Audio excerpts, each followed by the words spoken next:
Hello guys, welcome back to my channel. So this is my second vlog.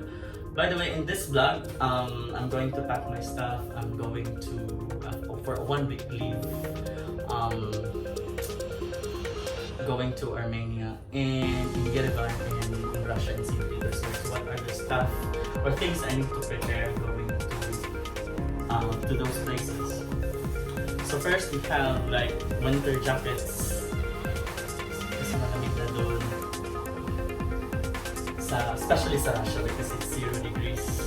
So these are the winter jackets. So these are like I have 4 winter jackets. And also nagdadala din ako ng mga medicines. Yung mga emergency medicines lang like yung mga paracetamol, yung sa tiyan, ulo, ganun. So ito yung mga medicines. So basic ones. So ito, nagdadala ko ito. And also mga shampoo, toothpaste, wala pa yung toothbrush mamaya kasi pag-ulit ako. And then, I also have like, yeah. And also, like, yung panglamig, yung, ano natin, ang tawag doon, yung mga thermal. I also have thermal, sa inner na thermals, here. Ito, mga thermal to.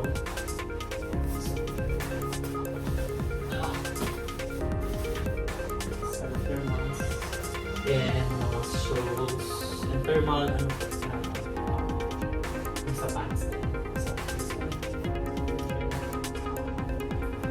And then ito mga panglakad doon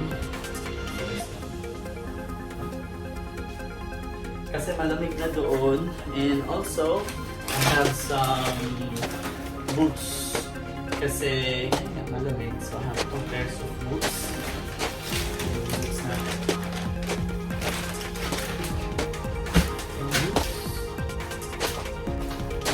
Then also have like pants, 3 sets of pants kasi 1 week lang naman ako doon.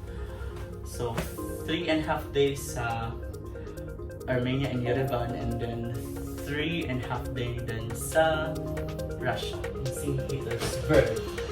And also nagdala na din ako na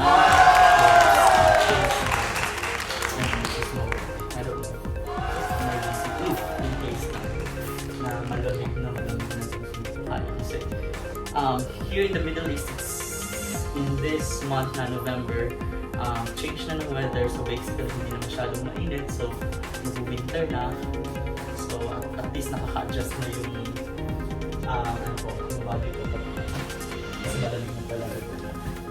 So ito, and then also have bag. Ito, bag, panglakad na bag. And then mahilig ako sa mga chips. So I have chips here.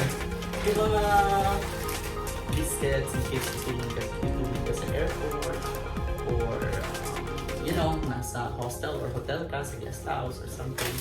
At least may makakain ka. Have instant noodles. Ito. So sa month na to, like on November, sa Yerevan, yung sinearch ko siya, sa Armenia, ang temperature is about 10, 10 sila.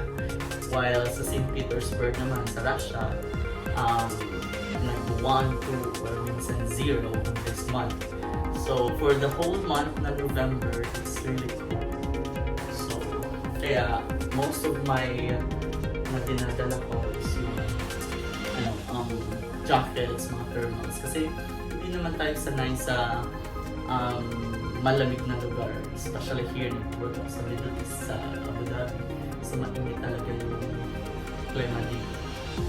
So, ayun guys. Yun yung pag-aantak natin. And then, I only have 20 kg na luggage. I mean, check-in luggage. And then, may hand carry akong 7 kg. Usually, yung nasa, sa hand carry ko, usually like mga charger, mga power bank, laptops, yung mga passports, yung mga personal. Usually, check-in talaga yung mga mabibigat. anyway, parang hindi naman yata umamit ko na tawag dito, 20 kilos. Kasi konti lang naman. Ah! Shit. Ito pa. May shaver ko pala. Nalagay ko na lang dito. Yan. So, yun yung vlog ko for today. Sana ma-enjoy nyo. If you're new in my channel, click the notification button kung gusto nyo ma-update and please hit the subscribe channel. Hit the subscribe button.